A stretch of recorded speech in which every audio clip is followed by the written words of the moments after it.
Hey, what was going on with you and Bisping up there earlier? I saw a clip of you and Bisping. Oh, nah, Why dude. you f***ing with Mike, man? Nah, dude. Hey, Mike's a legend, dude. Like, I remember the first time I trained with him, dude. He's a legend. I mean, he's the guy that I looked up to. I mean, he's an asshole, but... he still got a little piss in there, a little vinegar in that he's an asshole, piss. dude. But, I mean, you know, I'm pot calling kettle black here, right? Yeah, man. My man, thank you for stopping by again. Guys, I'm here with Sean Strickland as he challenges for the UFC Middleweight Championship this weekend. Back in Sydney. Let's go, dude. I mean, right where you were last time when you became the champ. When you got off the plane, any memories come back to like, this is the spot that I actually ultimately became the champion? You know, man, it's a beautiful city. Like, the people here are great. I always say, like, Australians are the white trash of English in Ireland. And, you know, I'm kind of white trash too. So I feel like when I come here, I'm just with my people. Yeah. You know, we all drive 4x4s. We all love low gear, you know. So I'm just back in the commie land with my people. They were cheering you more than Izzy last time we were here. Now, to me, it was crazy. I couldn't understand. You know, with Izzy, I've actually, like, if you watch Izzy do interviews, I think he's kind of stunted. Like, and well, let me say when I say this, like, you watch him say jokes. Like, he did an interview with Nina, and he's like, "Oh, you look like a witch." And it's like something like a little kid would say. You're kind of like, maybe because you had too many nannies. So I don't think Izzy's necessarily a bad guy. I just think you're stunted, you know? And now once I've accepted that, I like him a lot more. You like him a lot more since. But I mean, like, even in his sense of humor, like, it's not autism. It's like, you know, it's like, I think it's what happens when you get brought up with nannies. I don't know. I didn't have a nanny. Yeah, I know, dude. Yeah, I did not have one. Yeah, dude. But. Well, you get back here, right? Was there ever a worry that you weren't going to get this fight? Especially when Khamzat wins that last fight in the way that he did, and everybody's talking about it, right? They're feeding it. They're telling us Khamzat look good. That might jump. Khamzat, dude, he's even allowed in the country. That man's on a Homeland Security watch list. Calm down, dude. Are you kidding me? He became best friends with a dictator. I mean, dude, there is no lower human being on this earth than Chimaev. There is no lower human being on this earth than Chimaev. You became best friends with a murderer, and you took G-Wagons. Like, you're not a man, dude. You shouldn't be allowed in this country, but I'll fight you. Don't worry. What happened? Before you guys used to train together and everything, what happened? Because right now, like, I remember speaking to you about Chimaev prior, and it wasn't as, like this, you know? So Chimaev would come to the gym. I know there's a clip like, oh, me like being sarcastic. You're the best. You're the best. Like, he would just go and ragdoll low-level pros. Like, dude, I mean, there's one guy, a 55er, and he would like, he's like, oh, he kind of has the same like style and he looks like my opponent. I'm like, yeah, dude, but he's had 3 fights. He like, stop beating the fuck out of this guy. There's so many guys in the gym you can fight. Mm-hmm. Stop beating this guy up. Chimaev's just a bully, man. And I mean, even like the crypto scam, like history does not, if you have an open, honest opinion on Chimaev, you're looking at a man that lacks all other dignity. So you didn't never think that he was going to jump you for the belt? I don't even know if fucking, again, like I said, I mean, you can't become friends with a murderer and then expect to even be I mean, there's a reason why he's in Saudi Arabia right now. Really? Yeah, why do you think he hasn't fought in the U.S.? You know, so many people say that. Like, Chael said that. Chael said he's like, he can't come to the United States. But I be thinking Chael's lying to me all the time. No, I mean, again. Like, I think Chael's lying all the time. No, I mean, like, it's fact, dude. Like, your family fled in this oppressive, horrible place, and then you go back and you take G-Wagons, and then next thing you know, you're like, oh, this guy's actually a bad man. I got to leave.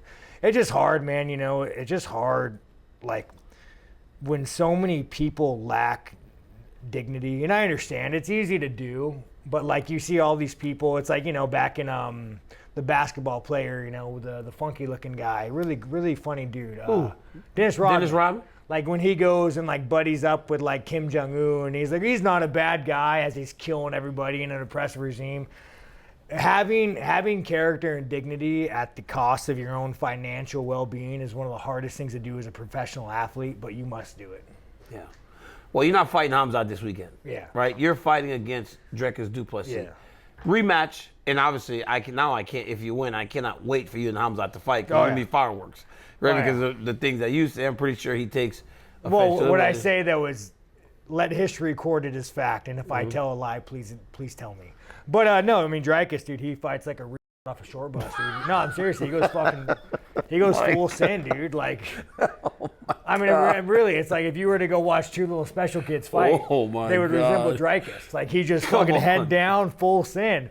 But it's highly effective, you know. But unlike last time, dude, you're not going to headbutt me, and I'm going to pick you apart for 5 rounds. So you and Dricus fought before, very close fight. Many people thought you won, as did you. You know, man, let me say, optics matter in fights, and when you're in the cut. I mean, your gut. I mean, you've had cuts over your eyes, dude. I mean, they had 8 stitches in the muscle. Like, my vision was gone. So it took me a couple rounds to adjust to that. You know, cowardice. Maybe I was being maybe I just, you know, all of the above. But it won't happen again. When you left Canada, right? So before you and I spoke, and we talked about the way life had changed, right? And the belt mattered. It mattered. But then you kind of were almost dismissive, right? Like, yeah, sure, I've got more money and a little more notoriety, but ultimately it's just a belt. But then when the belt was gone, we talked about this the other day, Chael and I, it's all you want now. Can you feel the difference in not being the champion now? And that's why you're like, I want what I felt when I had that belt. I don't know, man. I think the beautiful thing about having low self-esteem is even when you win, you feel like you lose. So I don't know. Life is so trivial, and I'll even tell my girl this. We get like in a fight over something stupid, and I'm like, everything that we find important means nothing in the grand scheme of things. And I love fighting because it's a job. I love the fans, but like, man, when you actually look at what life is and what matters in life and things become in perspective, it's almost better because you can enjoy moments more. Mm-hmm. Because if you put everything into this, whether it be a new car, like whatever promotion, when you put so much into something, it like dilutes moments because you're so fixated. But the moment you realize like life is trivial, this moment we're having now, it doesn't matter which way it goes. You're happier, man. Like, you're so much happier when you just understand life is very short. Yeah. That being said, 25 minutes of war, my man. I'm getting my belt back. That's what I'm saying, right? It's like, so the belt, while it is, right, in the grand scheme of things, being a champion is very important to you, but ultimately you've done it before, and that can never be taken away from you. You will always be a champion. I've worked my ass off. I mean, I had Johnny Eblen come down, UFC signed that man. PFL, yeah, he's good. Yeah, he's a good fighter. He's a savage. He's 33. He has probably, 3 hard years left. And he's a guy that I want to see in the UFC more than anything. I just want him to get a shot. He's a savage. He wouldn't help me, but yeah, no, I 100% want my belt, dude. Fucking, I worked my ass off for it. I've been thinking about this for the last 6 months. I feel like I've been in camp for like 12 months to 6 months. It's been a long camp. When you look at Dricus, and now, listen, he's one of those guys that we all want to underrate him. Oh, he's not so good. Short bus, it's everyone's like, when he knocked out Robert Whittaker, oh, something's wrong with Robert. He's not the same guy. So it's one of those then weird he wins things. the belt. It's one of those weird things where like he's not that good, but he fights really hard. And when you have a chin made of granite, and he's big, and you're big and you fight hard, you can do a lot. But I mean, like, no, he's not that good. He has a hard chin and he fights hard. And man, I'll tell you what, dude, like, if anything, you have to have a little bit of admiration for a man who lacks in skill and just makes up in heart. But it seems like also like after Izzy fight, I was like, okay, I'm done ever doubting Dricus Du Plessis, because he obviously makes that thing work for him. Yeah. That style he makes work for him. So when you were training, after being in there with him, right, knowing that the punches come from different angles, everything. It's really hard to find someone to mimic. That's what I was gonna say.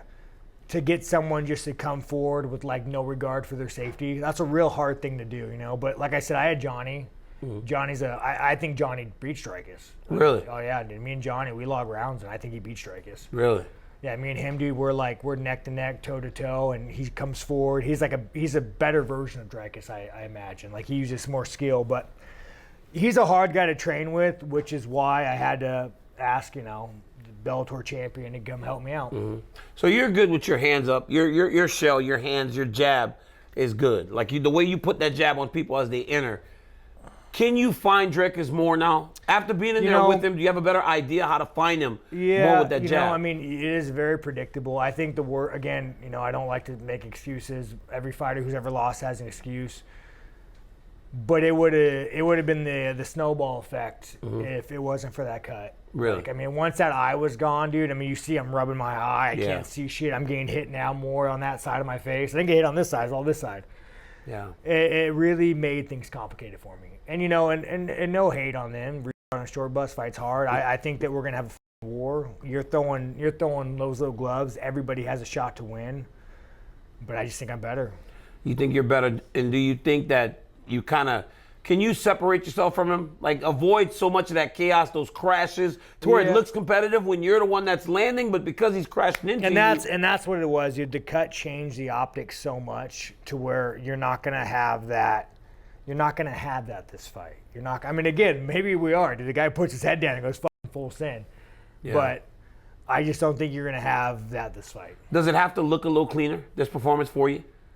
Like, look cleaner in the regard I got hit too much. I mean, I didn't get hit till after the headbutt, but I don't like getting hit. Every time you get hit, it's like you're playing a game when you're losing the game. Yeah, you want to hit him back, bad. Yeah, but not only that, dude, it just shows you, like, lack of skill. Every time you get hit, it just shows that, like, lack of intelligence, lack of skill, lack of reading, lack of predicting. I take it as, like, the biggest, you piece of shit, be better moment.